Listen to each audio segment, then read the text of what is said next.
અડતા વેંત જ બ્લેડની જેમ વાળને કાપવા લાગે તેવી ધારદાર તલવાર ટ્રકના ભંગારમાંથી બને છે। કચ્છના ડુંગરા વચ્ચે આવેલા નાનકડા ગામમાં 500 વર્ષથી ઘરે ઘરે બને છે તલવાર, ધારિયા, ચપ્પુ અને કટાર।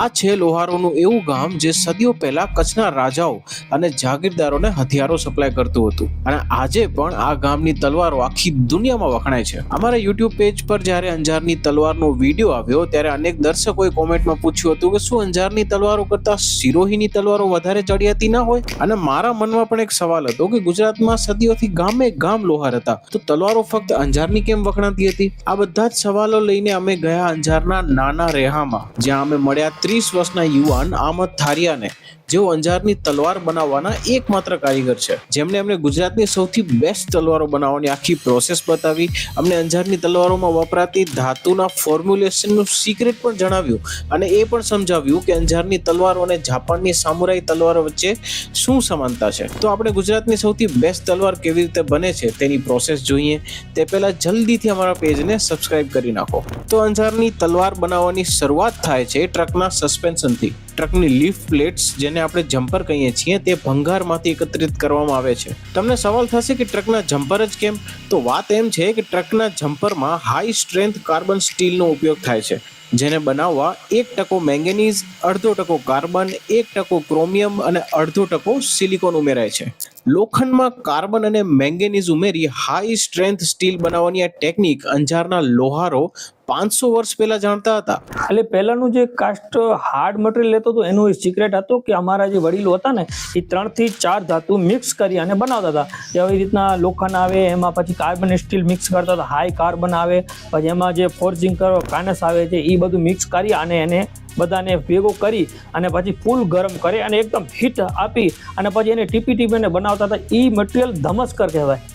એ જે ધમસ્કર મટીરિયલ છે ને, પછી જ્યારે એની પ્રોસિજર પૂરી થઈ જાય ને એના ઉપર આપણે જે ફિનિશિંગ આપીએ ને તો એ અલગ અલગ શેપમાં દેખાય, એનું લુક છે ને એકદમ બહાર પરફેક્ટ આવે અને એકદમ હાર્ડ મટીરિયલ રહી છે। લોખંડના આ ફોર્મ્યુલાને કારણે જ અંજારની તલવાર સૌથી મજબૂત ગણાતી હતી। પણ હવે આ સેમ ફોર્મ્યુલા ટ્રકના જમ્પર બનાવવામાં ઉપયોગી થાય છે, તો કાનસ ઉમેરવાની આખી પ્રક્રિયા બાયપાસ કરી રેહામાં ડાયરેક્ટ ટ્રકના જમ્પર પ્લેટનો ઉપયોગ થાય છે। સ્ટેપ નંબર 2 માં પ્લેટ્સ પર માર્કિંગ કરવામાં આવે છે અને આ પ્લેટ્સને તલવારનો આકાર આપી વચ્ચેથી કાપવામાં આવે છે। આમ એક જ જમ્પર પ્લેટમાંથી 2 તલવારો બને છે। ગ્રાઇન્ડરથી આ જમ્પર પ્લેટ કાપ્યા બાદ 1200 ડિગ્રી ગરમીમાં તપાવવામાં આવે છે। 1200 ડિગ્રી ગરમીથી હાઈ સ્ટ્રેન્થ કાર્બન સ્ટીલ પીગળતું નથી, પણ નરમ જરૂર પડે છે, જેને બાદ મશીનથી તેના પર વજન આપવામાં આવે છે। લોખંડ ઠંડુ પડી જાય એટલે ફરી આ પ્રોસેસ રિપીટ કરવામાં આવે છે। આખરે ધીરે ધીરે ટ્રકની જમ્પર પ્લેટ તલવારનો આકાર લેવા માંડે છે। હવે વારી છે આ તલવારને આકાર અને ધાર આપવાની।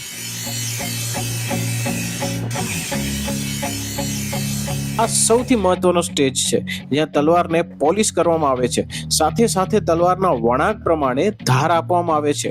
આ ખૂબ જ સમય લેતી પ્રક્રિયા છે। એક તલવારને ધાર આપીને પોલિશ કરતા 1 કલાકથી વધુનો સમય લાગે છે। આ સ્ટેજ પછી તલવારોને તેની ચમક મળે છે। પોલિશ થયા બાદ બ્લેડને અડવામાં બેધ્યાન રહ્યા તો લોહી નીકળી જાય એ નક્કી। પોલિશિંગ બાદ આ તલવારોને પિત્તળની મૂઠ લગાવવામાં આવે છે।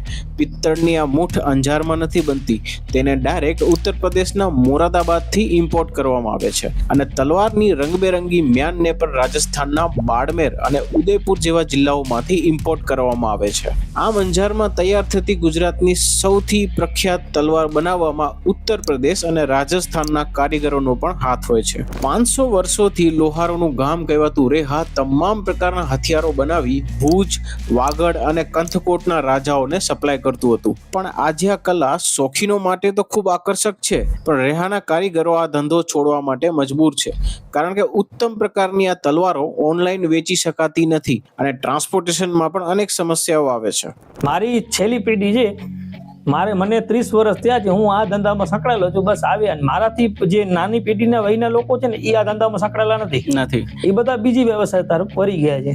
તો આશા રાખીએ છીએ કે તમને અંજારની આ તલવારની મેકિંગની આખી પ્રોસેસ ગમી હશે। તમને આ પ્રોસેસ કેવી લાગી અમને કોમેન્ટ બોક્સમાં જરૂરથી જણાવજો અને તમે ક્યારે પહેલા તલવાર બનતા જોઈ છે કે નહીં એ પણ અમે ખાસ કોમેન્ટમાં જણાવજો। અમે ગુજરાતની ગુર્જર ધરાની આવી જ કહાનીઓ આ ચેનલ પર દર્શાવતા રહીશું। આ પેજને સબસ્ક્રાઇબ કરી નાખો અને જલ્દી મળીએ નવા જોરદાર વિડીયો સાથે।